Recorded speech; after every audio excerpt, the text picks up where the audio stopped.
साथियों, इस नए एपिसोड में आपका बहुत बहुत स्वागत है। आपका वेलकम है। आप लोगों की पसंदीदा सुपर हिट 20 का दम प्रश्नोत्तरी में हम फिर से शुरुआत कर रहे हैं। हिंदी के प्रश्नों की जो आपको उत्तर देना था, आप लोगों ने दिया नहीं है। हम इसको बता रहे हैं, आप लोग जब वीडियो देखना आप लोग मिला लेना। गुंडा, बाल्टी, संतरा, धड़ाम में देश शब्द कौन सा है? आपको देश बताना था। तो पहले गुंडा देखिए। गुंडा पश्तो भाषा का शब्द है। बाल्टी पुर्तगाली भाषा का शब्द है। संतरा भी पुर्तगाली भाषा का शब्द है, लेकिन धड़ाम धड़ाम हमारा देसी शब्द है। अगला क्वेश्चन है, छछूंदर के सिर पे न भाई चमेली। आपने गाना सुना होगा आगे, कहाँ राजा भोज कहाँ गंगू तेली, गोविंदा की फिल्म थी। तो इसमें वही दिखाया गया था कि अयोग्य व्यक्ति को योग्यता वाला पद दे देना। तीसरा पद है ऋग्वेद का संधि विच्छेद कीजिए। तो ऋग जो गा है, गा का में परिवर्तन हो गया है, तो ऋग्वेद। इसी तरह ता वाला शब्द होता है आप बीती में समास, तत्पुरुष समास होगा।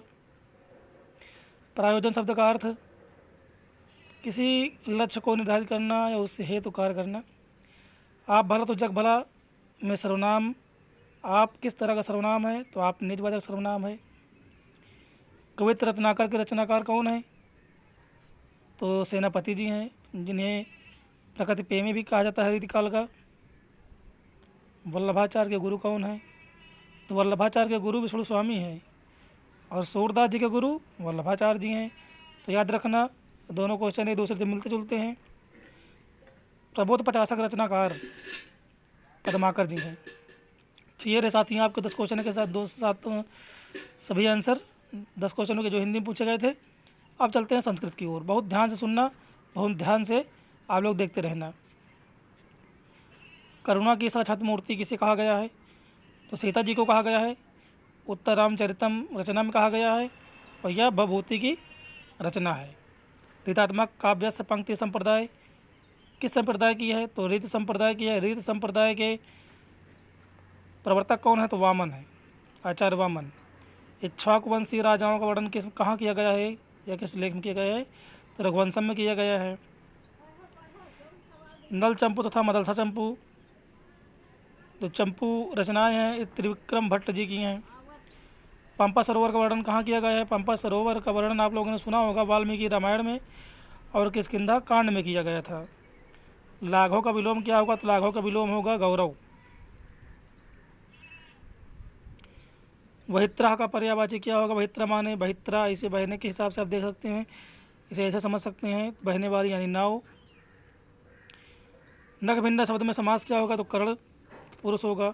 सच्चरित्रम शब्द में संधि कौन सी होगी? व्यंजन संधि होगी। यथाच निर्धारणम सूत्र की विभक्ति क्या होगी? तो सप्तमी विभक्ति होगी। तो विभक्तियाँ हमने आपको बता दी हैं, अब वहाँ से देख लीजिए, समझ लीजिए। जहाँ पर भी आपको कहीं पर समस्या आती है तो आप लोग पूछ लीजिए।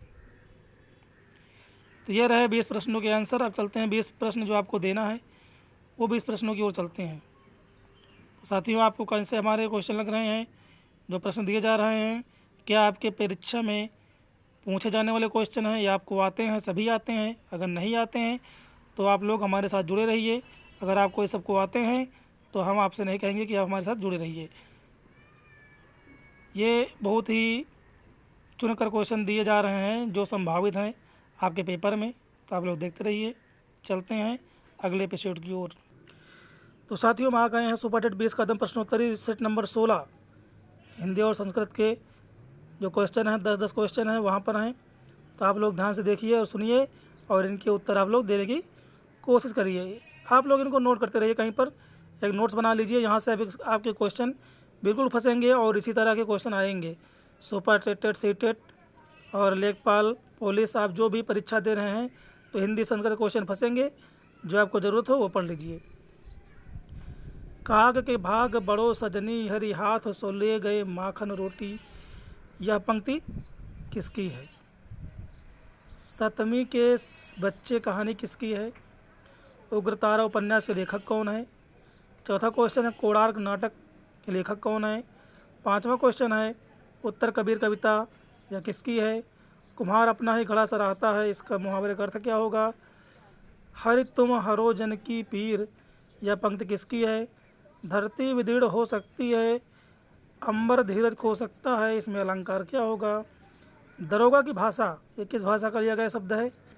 10वां क्वेश्चन है, जहर का घूंट पीना, इसका अर्थ क्या होगा? तो ये 10 क्वेश्चन आपको हिंदी से मिल गए हैं। आप लोग कितने क्वेश्चन कर पाते हैं? अगर 8 कर पाते बहुत अच्छी बात है, अगर नहीं कर पा रहे हैं तो बिल्कुल आपको ध्यान देने की ज़रूरत है। संस्कृत की ओर चलते हैं। संस्कृत में प्रयत्न 2 होते हैं, अभ्यंतर और बाह्य। तो बाह्य प्रयत्न आपको हमने बताया था एक दिन, 11 प्रयत्न और 11 को नाम बताया था। तो आज आपसे पूछा जा रहा है अभ्यंतर प्रयत्न। ये यूपी टेट में आया हुआ क्वेश्चन है, इसे आप लोग ज़रूर देखिएगा। सुपर टेट में भी इसके आने की संभावना है। ये नहीं आएगा तो इसके भाग है वहाँ से आएगा। कितने भाग हैं आपको ही बताना। अगर पता हो तो आप लोग उन भागों के नाम बताइए, अगर नहीं पता तो हम आपको बताएंगे। कादम्बरी का नायक कौन है? शिशुपाल वधम में सर कितने हैं? कविकुल गुरु की उपाधि किसको दी गई है? रत्नावली नाटिका का रचनाकार कौन है? अध्यात्मना में संधि क्या है? धनहीन में समास क्या होगा? अवगत्य में उपसर्ग क्या होगी? गंतुम में प्रत्यय क्या होगा? पुराणों की संख्या क्या होगी? तो ये रहे आपके क्वेश्चन। तो हिंदी में आपको जो टॉपिक पढ़ना हो कमेंट कर दीजिए, बिल्कुल आपको पढ़ाया जाएगा समझा के बहुत अच्छे से। अब चलते हैं अगले टॉपिक की ओर। साथियों, उस नए एपिसोड में हम महाद्वीप पर चलते हैं। महाद्वीप के बारे में जितनी भी जुड़ी बातें और जहाँ से क्वेश्चन बन रहे हैं या बनने की संभावना है, वहाँ से हम आपको क्वेश्चन ज़रूर देंगे। तो ऑस्ट्रेलिया महाद्वीप के बारे में चल रहे हैं हम लोग।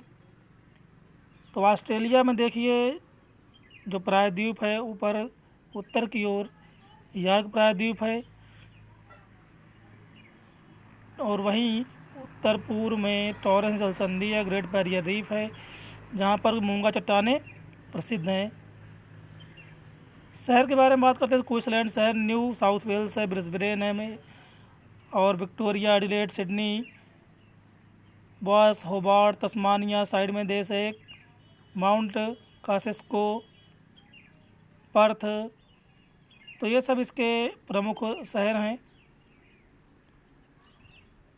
और जो आपको दिखाया जा रहा है मैप में, आप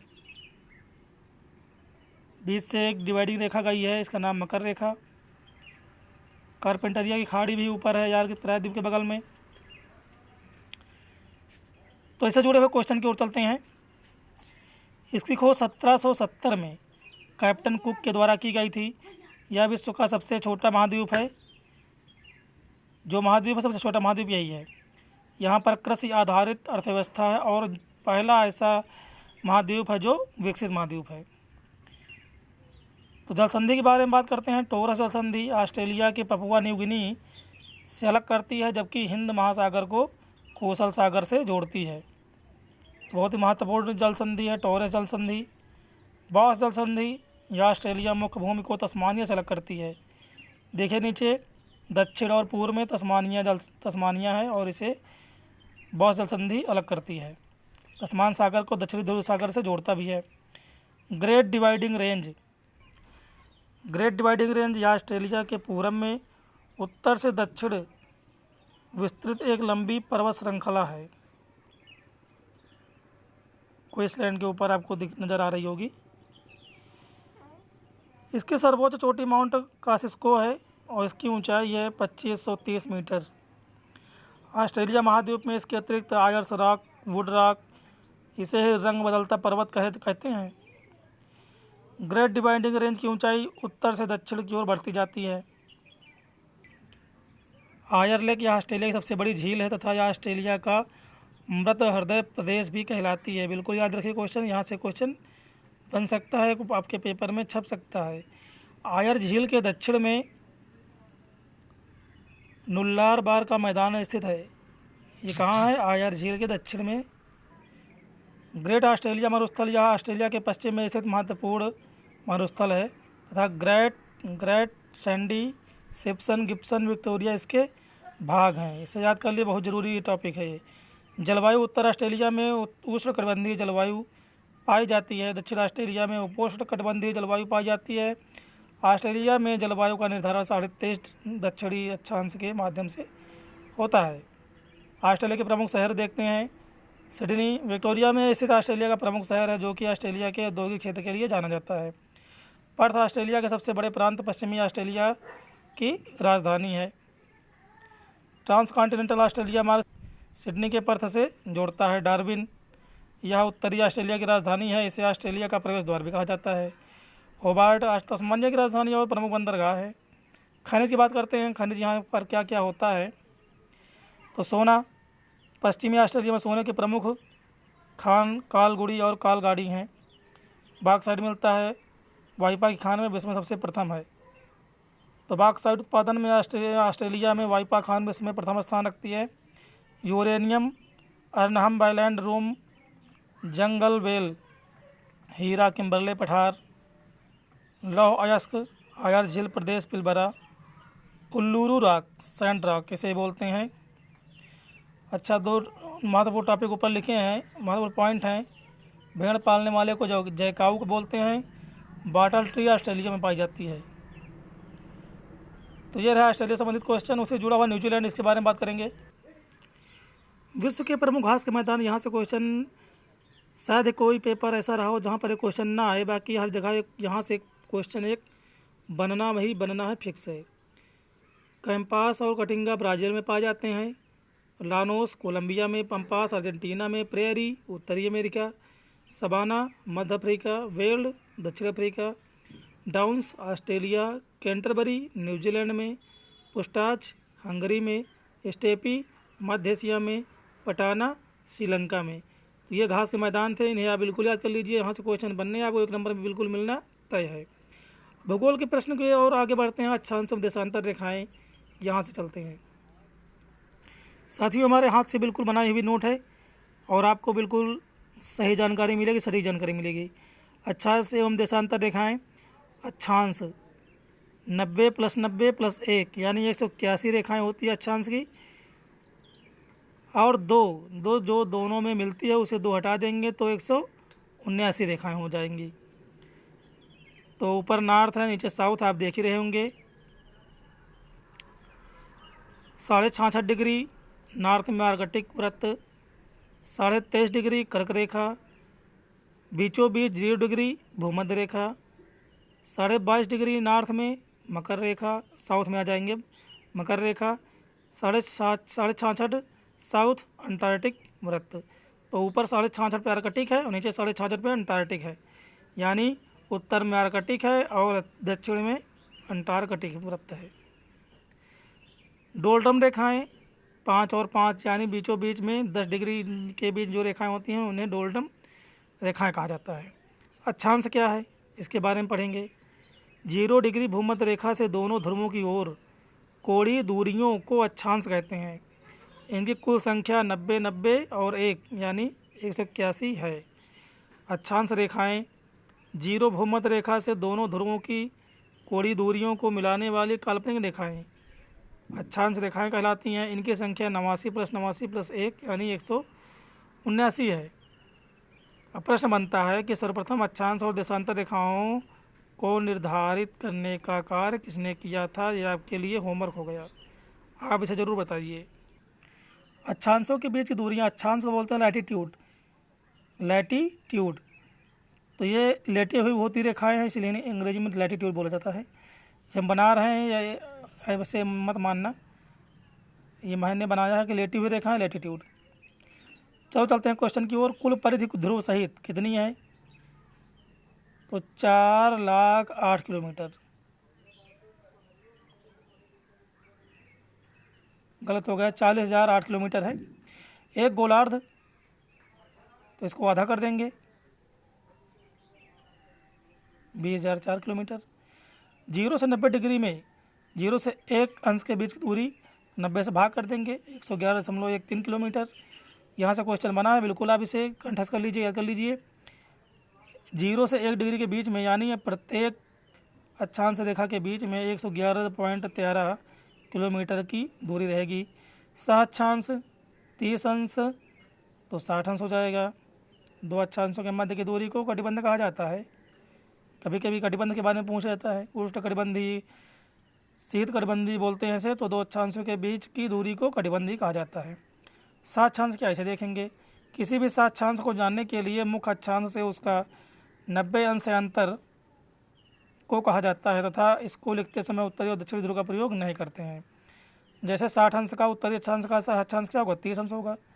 कैसे, 90 से घटाएंगे, लिखा है 90 से अंतर, वही साक्षांश हो जाएगा। जैसे आप लोगों ने गणित में पढ़ा होगा कोटि पूरक कोण, 90 से घटाएंगे तो कोटि पूरक, और 180 से घटाएंगे तो संपूरक कोण, यानी दो कोणों का योग जब 180 हो जाता है तो उसे हम संपूरक कोण कहते हैं।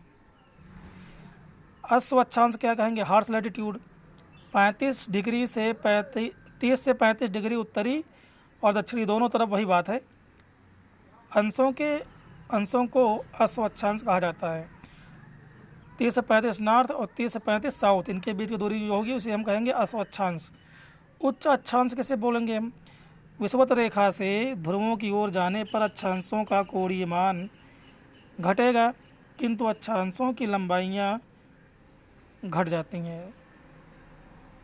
फिर देख लीजिए, उच्च अक्षांश क्या होते हैं, विषुवत रेखा से ध्रुवों की ओर जाने पर अक्षांशों का कोणीय मान बढ़ता है किंतु अक्षांशों की लंबाइयाँ घट जाती हैं, क्योंकि ऊपर गोल है तो कम होती चली जाएंगी रेखाएं। अर्थात ध्रुवों की ओर आने वाले अक्षांशों को उच्च अक्षांश कहा जाता है।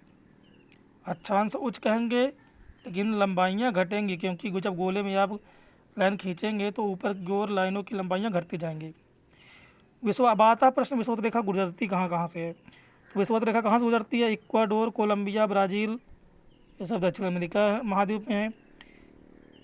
गैबान, कांगो प्रजातांत्रिक गणराज्य, युगांडा, केन्या, सोमालिया, अफ्रीका महाद्वीप, इंडोनेशिया, मलेशिया, यहाँ से गुजरती विषुवत रेखा। अब यहाँ से कई बार क्वेश्चन बना हुआ है कि पृथ्वी की दो गतियाँ होती हैं, घूर्णन या परिभ्रमण, और होती है परिक्रमण। तो इससे संबंधित क्वेश्चन देखते हैं। पृथ्वी की दो गतियाँ, घूर्णन, परिक्रमण या परिभ्रमण के कारण सूर्य की स्थिति में जो परिवर्तन होता है उसे हम क्या कहेंगे, अब आगे देखेंगे। 21 जून को सूर्य की सीधी किरणें कर्क रेखा पर सीधी पड़ती हैं, अतः इस दिन उत्तरी गोलार्ध में सबसे बड़ा दिन और सबसे छोटी रात होगी। 21 जून दिन याद रखना।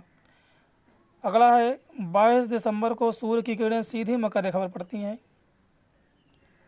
अतः इस तिथि को सबसे बड़ा दिन और सबसे छोटी रात कहाँ होगी, दक्षिणी गोलार्ध में। तो जिस दिन दक्षिणी गोलार्ध में सबसे बड़ा दिन होगा उसी दिन उत्तरी गोलार्ध में सबसे बड़ी रात होगी, और उत्तरी गोलार्ध में जिस दिन सबसे बड़ी रात होगी दक्षिणी गोलार्ध में उसी दिन सबसे बड़ा दिन होगा। एक दूसरे के विपरीत हैं। विषु के बारे में आएंगे। अब देखते हैं विषु क्या है। 21 मार्च और 23 सितंबर को भूमध्य रेखा पर सूर्य की किरणें सीधी पड़ती हैं, उक्त दोनों तिथियों में उत्तरी और दक्षिणी गोलार्ध में दिन व रात की अवधि बराबर होगी। 21 मार्च 23 सितंबर को दिन और रात बराबर होते हैं। 21 मार्च को बसंत विषु, क्योंकि मार्च के महीने में बसंत ऋतु आती है इसलिए बसंत विषु कहते हैं। और 23 सितंबर को ठंडी रहती है इसलिए हम शिशिर विषु कहते हैं। अभी हमने विषुवत रेखा को पढ़ लिया था, पढ़ेंगे मकर रेखा कहाँ से गुजरती है। मकर रेखा बीचों बीच से जाती है, कहाँ से, Chile, Argentina, Paraguay, Brazil, Namibia, Botswana, Mozambique, Madagascar, Africa और ऑस्ट्रेलिया से। कर्क रेखा कहाँ से गुजरती है, मैक्सिको, क्यूबा, पश्चिम Sahara, Mali, Mauritania, Algeria, Libya, मिस्र, अफ्रीका का देश है, Saudi Arab, UAE, Oman, Bharat, Bangladesh, चीन, ताइवान, ये हो गए। अब आते हैं आर्कटिक वृत्त गुजरता कहाँ से है, तो Alaska, USA, Canada, Greenland, Norway, Sweden, Finland, रूस आदि। अब आते हैं अंटार्कटिक वृत्त की ओर, तो अंटार्कटिक को स्पर्श करते हुए गुजरता है, बस इतनी सी इसकी परिभाषा है। अच्छा, यहाँ से क्वेश्चन आता है कि ऐसा कौन सा महाद्वीप है जिसे तीनों रेखाएं गुजरती हैं, तो यह है दक्षिण अफ्रीका। आर्द्र भूमि प्रकृति की किडनी कहलाती है, सिलवास फेफड़ा है, तो ये आपके सामने जो हमने प्रस्तुत किया है, जो हमसे हुआ है, ये आपको और आपकी परीक्षा को ध्यान में रखकर बनाया गया है। तो आप लोग इसे पढ़िए, आपको कैसा लगा कमेंट करिए। वीडियो बड़ा हो रहा है तो साथियों जल्दी आपसे विदा लेते हैं। नमस्कार, मिलेंगे अगले वीडियो में, तब तक के लिए जय हिंद साथियों।